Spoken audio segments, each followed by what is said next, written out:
투자에서의 기본이 내 집 마련이라는 하는 이유가 뭐냐면 고평가된 종목을 내가 2년을 갖고 있는 거예요.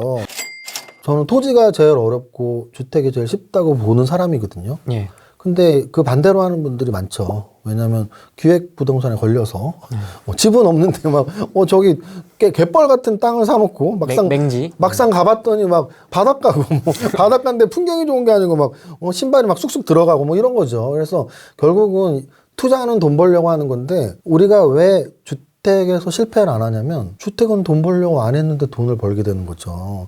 왜냐면 삶이기 때문이에요. 우리 어렸을 때부터 배웠던 게 의식주란 말이에요. 집 없이 살 수 없잖아요. 사실 주식 없이는 살 수 있거든요. 그래서 재테크 전체 모든 재테크 투자에서의 기본이 내 집 마련이라는 하는 이유가 뭐냐면 내 삶이기 때문이죠. 내 공간이고.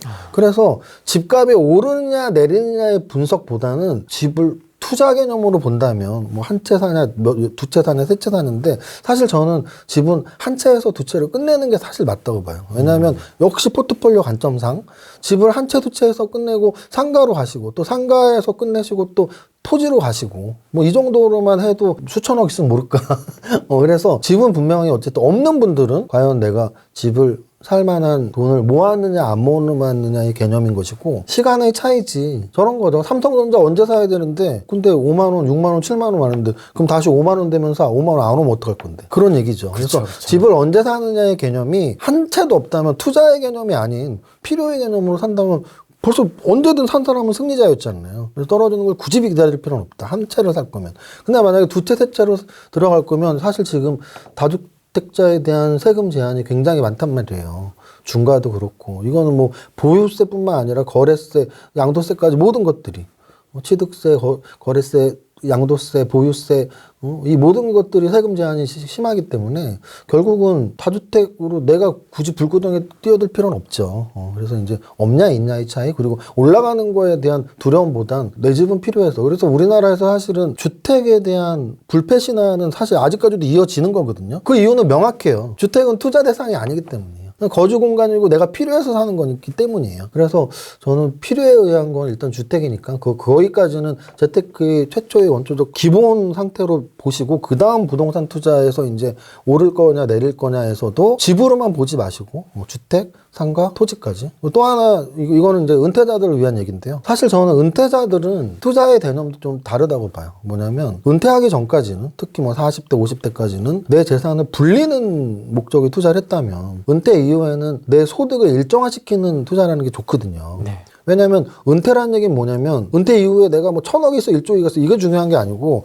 은퇴 전에 내가 적어도 뭐 한 달에 500만 원, 1,000만 원이 필요했는데 은퇴 이후에도 500만 원, 1,000만 원을 내가 계속 소득을 얻을 수 있느냐의 문제인데 은퇴 이후는 노동소득은 없으니까 투자소득, 자산소득으로 얻어야 돼요. 그럼 자산소득이 나오는 건 명확해요. 세 가지밖에 없어요. 하나는 배당소득. 그러니까 은퇴자들은 사실은 배당 투자가 더 적합할 수도 있어요. 네. 내 재산을 많이 늘리는 것보다 매년 분기별 또는 반기 또는 매년 배당이 나오는 회사가 좋은 거죠. 그 다음 연금을 미리 좀 준비를 해서 연금소득을 받아야죠. 연금소득. 그리고 세 번째가 이제 부동산 투자에서 매월 소득이 나오는 부동산을 대상으로 해야 돼요. 월세가 나오지 않는 부동산은 은퇴 이후의 투자자들한테 적합하진 않아요. 월세가 나오는 건 대표적으로 뭐 상가 정도니까 뭐 이렇게 저는 좀 기본적인 내용을 말씀드리고 싶습니다. 비중도 되게 중요할 것 같습니다. 배당주하고 수익형 부동산 이런 것도 좀 그렇죠. 성향에 따라서 좀 그거는 이제 아까 말씀드렸던 자기 자신의 기본 성향과 그리고 자기 자신의 지식 경험으로 가야죠. 제가 이제 죽을 때까지도 아마 주식 비중이 훨씬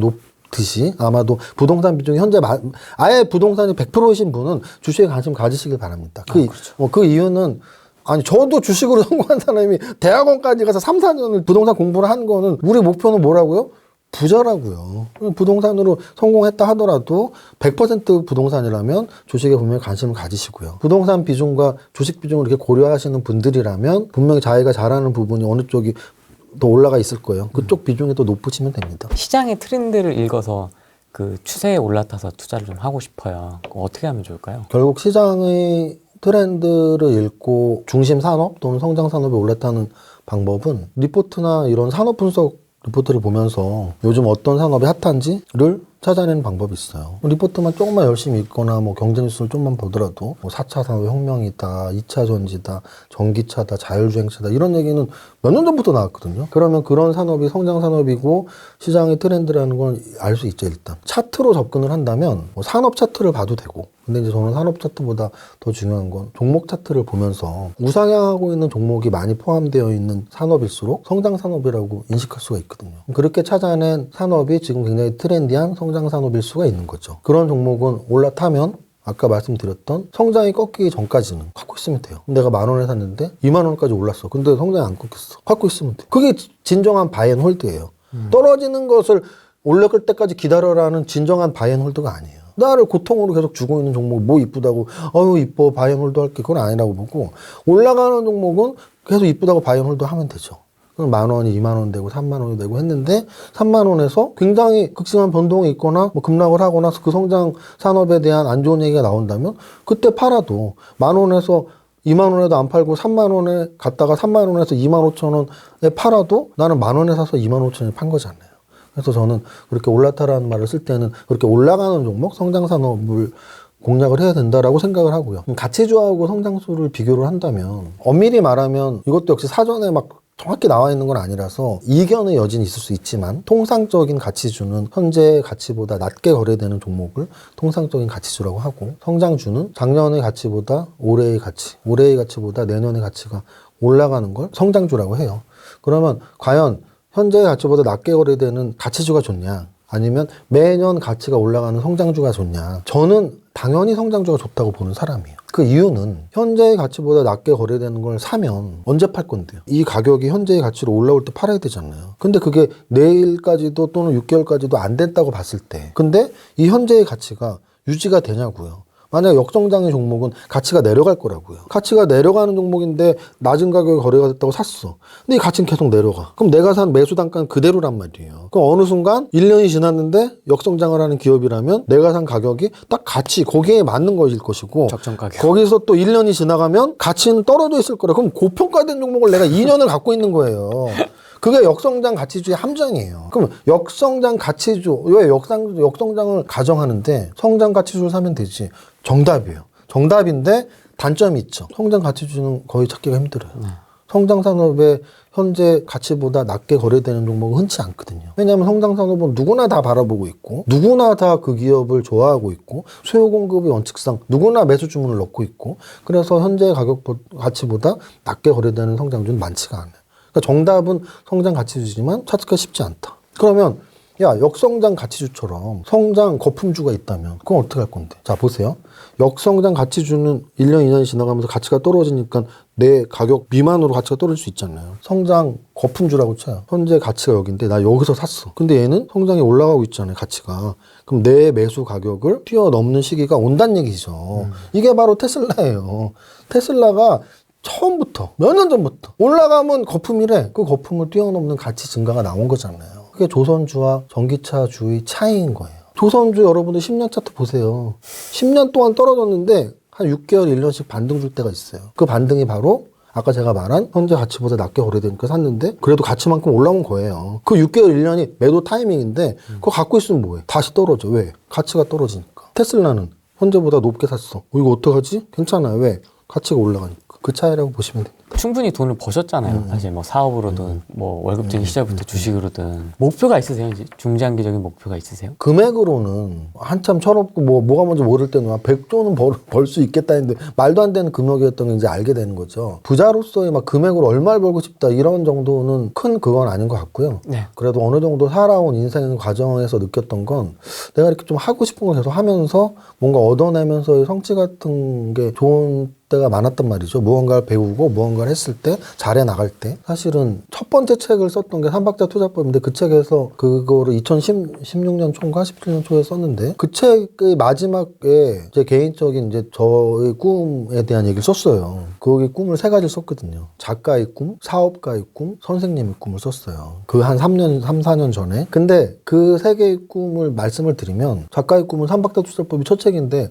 책 쓰는 이 과정도 되게 재밌고 내 이름으로 된 책이 나오니까 되게 기쁘고, 그래서 난 앞으로 어떤 분야에서 몇 권 더 내고 싶다 이렇게 했는데 벌써 3번째 책이 나왔습니다. 그러니까 앞으로 저는 4번째, 5번째도 낼 것 같아요. 나름대로 굉장히 책이라는 거를 만드는 과정이나 이런 거 되게 만족스럽더라고요. 당연히 소득 측면에서 뭐 인세 소득도 있지만 저는 지금 돈만 얘기하는 게 아니고 그 책을 만드는 과정과 제 이론이나 생각을 많은 분들이 공감해 주실 때의 기쁨 이런 걸 얘기하는 거죠. 그리고 이제 두 번째는 이제 선생님으로서의 목표도 역시 그 책에 써 있는데 그때부터 거의 지금까지 외부 강연회도 굉장히 많이 했었고 초빙도 많이 받았었고 지금 언택트 시대니까 온라인으로 유튜브로서 또 여러분들에게 주식 얘기도 하고 있고 그래서 그런 좀 가르치는 거에 대한 그런 꿈도 어느 정도 계속 실현하고 있고 실제 뭐 또 교육기관도 하나 갖고 있고 그리고 또 마지막으로 이제 사업가의 꿈은 사실은 저 부자 책을 이번에 낸 거에도 써 있는데 진짜 부자 아시는 분들 이름을 떠오르면 여기서 제가 말하는 건 정말 1조 이상 부자를 말하는 거예요. 아마도 상장업체 부자가 아닌 사람은 거의 없을 거예요. 맞습니다. 심지어는 현존하는 최고의 주식 투자자라고 하는 워렌 버핏도 이런 것도 모르시면 안 되는데 워렌 버핏도 그냥 주식 투자자가 아니죠. 상장 기업의 오너 대표예요. 버크셔 해서웨이 지분 가치가 그 지분 가치 때문에 세계 최고의 3번째, 4번째 부자인 거지 개인 재산으로 부자가 아니란 말이에요. 그럼 결론은 뭐냐면 지출을 줄이면 한 1억 정도 저는 부자는 당연히 된다고 봐요. 당장은 아니지만 소득을 막 늘리려고 노력하면 저는 한 10억 부자는 된다고 봐요. 물론 당장은 아니지만 근데 투자를 안 하면 아무리 고소득자도 저는 100억을 못 번다고 봐요. 왜냐면 100억이 우리가 돈을 버는 기간이 그렇게 길지가 않아요. 대부분 한 30에서 60까지 한 30년? 30년 동안 1년에 1억씩 벌어서 10원도 안 모아도 30억밖에 안 돼요. 아, 그러네요. 30년 동안 10원도 안 쓰고 3억 3천씩 모아야지 100억이에요. 우리나라에서 3억 3천을 모을 수 있는 사람은 정말 0.01% 안 될 거예요. 그래서 투자가 필요한 거고 그래서 투자로서 저는 100억 부자는 될 수 있다고 봐요. 투자를 잘한다면. 소득도 늘리고 투자를 잘한다면. 근데 투자로만 저는 1,000억, 2,000억 부자는 정말 한두 명 봤지 많이는 못 봤어요. 투자 잘해서 막 100억, 200억까지는 봤는데 500억도 있죠. 근데 1,000억 한두 명. 예를 들어 1조는 없어요. 1조, 투자만 해서 1조 부자 된 분 손들어봐요. 어떤 투자를 해서 그러면 1조 부자가 될 수 있냐? 내 몸값과 내 지분 가치를 동시에 올리는 오너 경영이 돼야지만 올릴 수 있는 거예요. 그래서 저는 주식 투자 20년을 하면서 주식시장에서 딱 깨달은 게 그거거든요. 나도 상장된 오너 기업인이 되고 싶다. 그래서 사실 제가 사업을 하는 이유는 그거예요. 상장된 오너 기업인이 되고 싶은 마음? 그게 제 최종 목표입니다. 남의 회사의 주식을 매매하는 걸 넘어서 왜냐하면 세상의 모든 큰 부자들은 주식 투자자가 아니에요. 세상의 모든 투자자들 정말 큰 부자들은 부동산으로 돈 벌거나 주식으로 돈 번 게 아니고 내 회사의 지분 가치 때문에 큰 부자가 된 거거든요. 근데 저는 주식 투자자로서 거의 20년 이상 활동하면서 그거는 처음부터 알고 있었는데 그냥 주식 투자자로 끝낼까 아니면 그 꿈을 한번 도전해볼까 하던 갈림길에서 뭐 아직 나이도 예전으로 치면 뭐 청년 나이인데 뭐 100세 시대인데 뭐 그래서 한번 도전해보고 싶다는 생각에 막 사업 열심히 하는 이유는 사실 그런 거예요. 그러니까 주식 투자자가 아니라 그걸 넘어서 주식 생산자. 그렇죠. 그렇죠. 그게 돼야 남이 발행한 주식을 내가 사고 파는 게 아니고 내가 주식을 발행하고 싶은 사람이 되는 거죠. 제가 이런 유튜브 라이브 방송을 제 채널에서는 일주일에 한 번씩 하는데 네. 이렇게 다른 유튜버분 채널에서는 처음 하는 거예요. 그래서 오늘 오면서도 네. 이게 생방송의 특징은 약간 말실수. 또 이게 오면서 결심했어. 모르는 걸 물어보면 모른다고 해야지.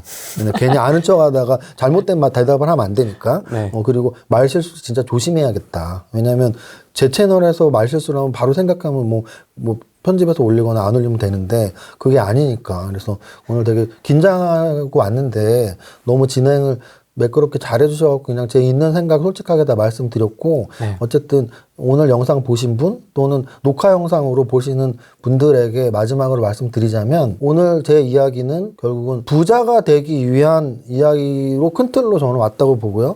그래서 부자가 되는 거가 투자 잘하는 것과 동의어는 저는 아니라고 분명히 말씀드려요. 그러니까 부자가 되는 건 자기 일이 저는 일단 뭐 거의 비중으로 보자면 저는 반반 정도까지도 본다고 보는 사람이에요. 그래서 자기 일을 싫어하면서 나는 투자만 잘해야지라는 생각은 좀 아니다라는 말씀 먼저 드리고 그래서 자기 일 소득을 높이는 자기 개발 그리고 또 좀 지출 통제 잘하는 방법 이런 거 좀 생각 좀 늘 하시고 그래서 모아진 순소득으로 이제 순소득이 모이면 그때 투자가 시작되는 건데 그 투자는 뭐 크게 부동산 투자, 주식 투자 두 가지로 이제 나눠서 여러분들이 더 자신 있는 그래서 자신이라는 건 결국은 뭐 나는 감이 좋아, 촉이 좋아 이런 게 자신이 절대 아니고요. 이론과 지식 공부죠. 그리고 실무와 실전, 이건 경험이죠. 그래서 이 두 가지가 계속 쌓여 나가서 여러분들 다 진짜 부자 됐으면 좋겠습니다.